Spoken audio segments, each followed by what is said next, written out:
जय हिंद दोस्तों, स्वागत है आप सभी का यूपीएससी समाधान एंड रिसर्च प्लेटफॉर्म पर। आज के इस जीएस ग्रैंड सेशन में हम लेकर के आए हैं अरविंद केजरीवाल की बढ़ती हुई मुश्किलों के बारे में चर्चा। उससे पूर्व आप सभी लोगों का बहुत बहुत स्वागत है मेरे प्यारे व्यूअर्स, जो यूपीएससी की प्रिपरेशन कर रहे हैं या जो नहीं कर रहे हैं फिर भी अपना कीमती समय निकाल करके हमारे लेक्चर्स को सुनते हैं, वीडियोस को पूरा देखते हैं और साथ ही कमेंट के जरिए अपने विचार को भी व्यक्त करते हैं। मैं लगातार कुछ दिनों से देख रहा हूं हमारे बहुत सारे व्यूअर्स अपने तरह तरह के विचार दे रहे हैं कमेंट के जरिए, और आप सभी अन्य व्यूअर्स से भी मेरा अनुरोध है कि जो मेरे वीडियोस को देखते हैं, लेक्चर को सुनते हैं, वे भी अपना विचार व्यक्त करें। आप सभी के विचारों का स्वागत है। फिलहाल अब दोस्तों हम शुरू करते हैं अपने आज के इस जीएस टॉपिक को। तो क्या है मेन मुद्दा? तो मुद्दा ये है कि अरविंद केजरीवाल जब से गिरफ्तार किए गए हैं लगातार उनकी मुश्किलें बढ़ती जा रही हैं। एक चंगुल से निकलने के बाद दूसरे चंगुल में, दूसरे चंगुल से निकलने के बाद तीसरे चंगुल में लगातार उनकी मुश्किलें सिर्फ बढ़ती ही जा रही हैं। और वे एकमात्र ऐसे मुख्यमंत्री हैं जो अपने पद पर रहते हुए, ये एक जीके का बहुत बड़ा क्वेश्चन है कि अपने पद पर रहते हुए किस प्रदेश के मुख्यमंत्री को गिरफ्तार किया गया। तो अरविंद केजरीवाल एकमात्र ऐसे मुख्यमंत्री हैं जो अपने पद पर बने रहते हुए गिरफ्तार किए गए हैं। अब पूरा बात समझते हैं, हम उनको क्या कहें, स्मार्ट चोर कहें, पढ़ा लिखा चोर कहें, या उनको ईमानदार कहें, क्योंकि उन्होंने जिन नीतियों का हवाला देते हुए इस घोटाले में अपनी भागीदारी निभाई है, वे नीतियां पूरी तरीके से जो सरकारी खजाना है उसमें से घाटा देने वाली रही हैं। क्या है पूरा मामला, आइए समझते हैं। तो पहली बात तो ये कि ये जो अरविंद केजरीवाल जी हैं, ये अभी तक ईडी के गिरफ्त में थे। इनको तिहाड़ जेल में गिरफ्तार किया गया था और जैसे ही इनको राउज एवेन्यू कोर्ट से 3 दिन की बेल मिलती है, तुरंत इनको सीबीआई उठा ले जाती है। अब सीबीआई की गिरफ्त में ये चल रहे हैं, इनके ऊपर आरोप है कि मनी लॉन्ड्रिंग का और शराब घोटाले का। इनके कई बार कोर्ट ने इनको नोटिस भेजा, कम से कम 8 से 10 बार नोटिस भेजे जाने के बावजूद इन्होंने उसका सम्मान नहीं किया, पहली बात। दूसरी बात, इन्होंने उस पर झूठे आरोप लगाए, यानी कि इन्होंने न्यायालय को झूठा साबित किया। और देश की सबसे बड़ी जांच एजेंसी है ईडी और सीबीआई, उसको भी ये गलत ठहराते रहे। अब बात ये है कि ये पूरी तरीके से जांच करने के बाद एक के बाद एक जब परतें खुलनी शुरू हुई तो उसमें बहुत सारे लोगों का नाम सामने आया, जिसमें टोटल 7 लोग मुख्य अभियुक्त के रूप में सामने नजर आए और सारे के सारे बड़ी हस्तियां थी। अब आइए आगे समझते हैं इन्होंने किया क्या। इन्होंने जो दिल्ली की आबकारी नीति थी उस आबकारी नीति में बदलाव किया, उसमें अनियमितताएं बरती। उन अनियमितताओं की जानकारी इनके पास और दिल्ली के उप मुख्यमंत्री मनीष सिसोदिया को भी थी, और वे उनके पास ही आबकारी विभाग था। और उसके बावजूद इतना बड़ा घोटाला हुआ जिसमें जो शराब व्यवसायी थे या जो माफिया लोग थे उनको टैक्स में या तो छूट दी गई या तो उनके टैक्स को माफ किया गया।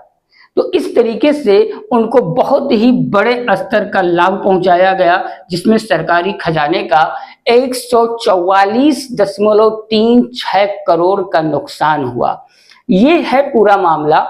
और इसके अलावा इसमें होता क्या है कि इन्होंने जब आबकारी नीतियों को बदला और बदलते समय इन्होंने क्या कहा कि ये ऐसी नीति है जिससे सरकार को बहुत ही बड़े स्तर पर मुनाफा होगा, और नीतियों को बदल करके इन्होंने 17 नवंबर 2021 को दिल्ली में नई आबकारी नीति को लागू कर दिया। उसके बाद क्या होता है कि लागू होने के बाद में 20 जुलाई 2022 को जब उपराज्यपाल वीके सक्सेना ने सीबीआई से अनुशंसा की, यह बताते हुए कि इस आबकारी नीति में बहुत बड़ी बड़ी खामियां हैं, इसमें बड़े बड़े घोटाले किए गए हैं और इसकी जांच की जाए। उन्होंने जब अनुशंसा की तो इस पर सीबीआई ने टोटल 7 लोगों के ऊपर अपनी चार्जशीट तैयार की। और उसके बाद क्या हुआ कि 22 जुलाई 2022 को जांच शुरू कर दी गई सिफारिश करने के साथ ही, और उसके बाद 31 अगस्त को क्या होता है कि पुरानी नीति को लागू कर दी जाती है और नई नीति जो कि 17 नवंबर 2021 को दिल्ली में लागू की गई थी उसको रद्द कर दिया जाता है। और इसके बाद एक एक करके गिरफ्तारी शुरू होती है। तो 21 मार्च को केजरीवाल गिरफ्तार कर लिया जाता है। तब से लगातार वे गिरफ्तारी में बने हैं और उनसे पूछताछ चलती जा रही है। मनीष सिसोदिया भी इसमें शामिल है और वह आज की डेट में जेल में है। अब बात यह है कि इसमें जो शामिल होने वाले मेन लोग थे वो कौन कौन थे। तो इसमें मनीष सिसोदिया दिल्ली के उप मुख्यमंत्री, बहुत बड़ा पद होता है। आपके सांसद संजय सिंह, बहुत बड़ा और जिम्मेदाराना पद होता है। बीआरएस नेता, ये दक्षिण भारत की हैं, के कविता, बहुत बड़ा पद होता है। और इसके बाद दिल्ली का मेन आदमी जो मुख्यमंत्री है अरविंद केजरीवाल, सबसे बड़ा मेन आदमी। इसके बाद ये 4 लोग तो आपके सामने नाम आते हैं। इसके बाद 3 रिटायर्ड गेजेटेड ऑफिसर थे, जिसमें 1 डायरेक्टर और 2 कमिश्नर थे। यानी कि ये 7 के 7 लोग देश के बड़े और जिम्मेदाराना पद पर होते हुए इस तरीके की गलती और हरकत जानबूझ करके किए, जिससे देश की संपत्ति का नुकसान हुआ। और इसी के चलते लगातार अरविंद केजरीवाल को गिरफ्तार किया जा रहा है, उससे पूछताछ की जा रही है, लगातार उस सच्चाई, उस हकीकत तक पहुंचने का प्रयास किया जा रहा है जो वास्तविकता में है। क्योंकि इसमें कई लोग एक दूसरे के ऊपर दोषारोपण करते हुए नजर आए हैं। इसमें कुछ और भी लोग हैं जिन्होंने एक दूसरे के ऊपर सांकेतिक रूप से, कहीं प्रत्यक्ष रूप से दोषों को लगाया है। अब बात यह है कि इतने बड़े बड़े लोग इतने इस काम में शामिल थे, जिसमें केजरीवाल, मुख्यमंत्री, उप मुख्यमंत्री मनीष सिसोदिया, जिसके पास ये विभाग ही था, तो आखिरकार उनको क्यों नहीं पता चला? इसका मतलब है कि उनकी साजिश इसमें थी। और इन सब के बावजूद जब यह मामला शुरू किया जाता है तो क्या होता है कि अरविंद केजरीवाल लगातार देश के प्रधानमंत्री के ऊपर अपने दोषों को, अपने आरोपों को लगाते आ रहे हैं।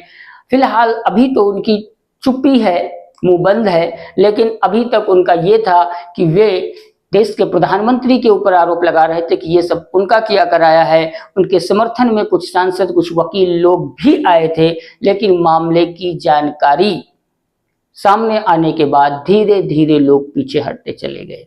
तो फिलहाल दोस्तों, इस सेशन को यही विराम देते हुए आपसे विदा लेना चाहूंगा और आपके लिए एक विचारणीय प्रश्न छोड़कर जाऊंगा कि क्या अरविंद केजरीवाल वास्तव में दोषी हैं, और अगर नहीं है तो उनके साथ न्याय जरूर होना चाहिए। इस पर आप अपने विचार हमें कमेंट बॉक्स में कमेंट के जरिए जरूर दें। तब तक के लिए दोस्तों व्यस्त रहें, मस्त रहें और अपने यूपीएससी की परीक्षा को जारी रखें जब तक कि आप यूपीएससी क्लियर नहीं कर लेते हैं। फिर मिलेंगे दोस्तों अगले नए जीएस ग्रैंड सेशन में। जय हिंद।